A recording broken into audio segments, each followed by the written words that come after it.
My name is Bin Hong, and today I'm going to be talking about the literary term euphemism. Euphemism are words or phrases that substitute for provocative or emotionally charged terms and are typically used to make something bad sound good.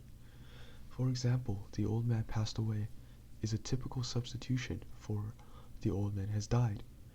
Euphemism is used in various ways, but this is usually the most common one. Euphemism appears in the Netflix show Mindhunters, where detectives follow the thoughts and processes of serial killers. Detectives will often use euphemism in order to substitute out grotesque terms.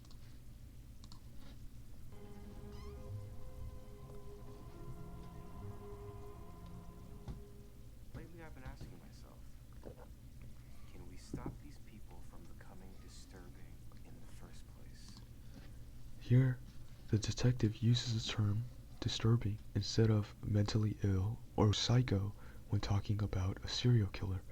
This is because his audience is a group of children, and using those words could elicit unwarranted responses and cause unnecessary emotional damage to the children. Another example we're going to be looking at is from Spider-Man Far From Home, when Peter Parker refers to the tightness of his websuit. How's the suit? It's a little tight around the old web shooter. Here, he refers to his groin as web shooter.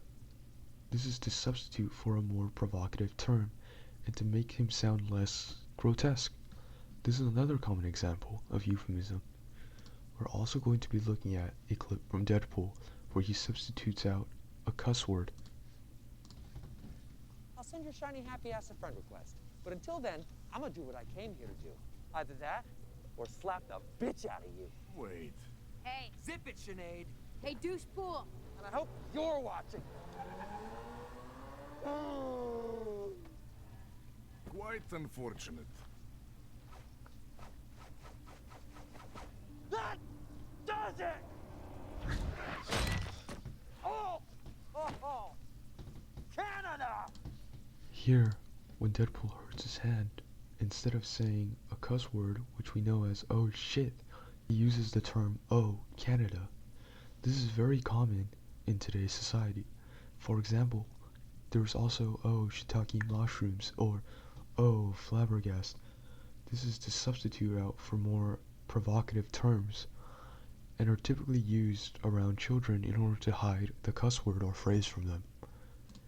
Another example we're going to be taking a look at is Ron Burgundy from Anchorman, and he uses euphemism in order to calm down or attempt to calm down an angry motorcyclist.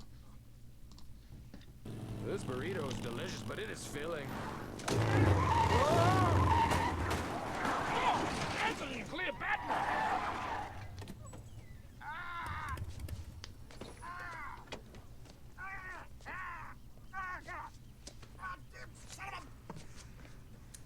What the hell, bro? Hello, neighbor.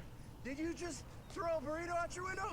I believe I did. What, are you high or something? Whoa. Did you see what happened? I did see that was a terrific little spill. That's quite a raspberry. That's He refers to the accident as a terrific little spill and refers to the damage he caused to the motorcyclist as a little raspberry. Because using more dangerous terms such as oh that's a terrible accident or wow it's an ugly scar you got could escalate the situation and cause unnecessary emotions to rise within the motorcyclist. Here, by using more friendly terms, he attempts to calm down the motorcyclists. This is a very common form of euphemism. Another clip we're going to be taking a look at is from Avengers Infinity War, which is very similar to Ron Burgundy's scene. Start. I don't feel so good. You're alright. I don't know what's happening. I don't know. Here, Peter Parker knows he's about to die, but instead of saying that, oh, I'm dying, or oh, help me, he says, I don't feel so good. It changes the phrase to something less grotesque and less vile, and causes less stress to arise from his companions because of this phrase. This is a very common form of euphemism and is a very typical reason to why we use euphemism today. However, euphemism can be easily misinterpreted with irony. Irony has nothing to do with substituting something or a word or a phrase in order to make it sound less bad. An example we're going to be looking at of irony is from Zootopia. Actually, I just remembered I have a pal at the DMV. Flash is the fastest guy in there. You need something done, he's on it. I hope so. We are really fighting the clock and every minute counts. Wait. They're all sloths?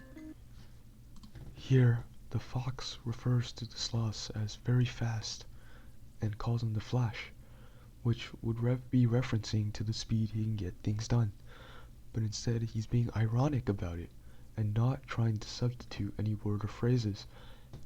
This is a very common misinterpretation of euphemism. An example of euphemism in Jane Eyre is "She kissed me, and I her, and we both soon slumbered." This is a reference to the deathbed scene when Jane's friend passes away, and the reference to "we both soon slumbered" substitute out the part for where she says about how her friend is dying. "We both soon slumbered" means that her friend is not going to wake up again. This is an example of euphemism in Jane Eyre. Thank you for watching my literary video about euphemism.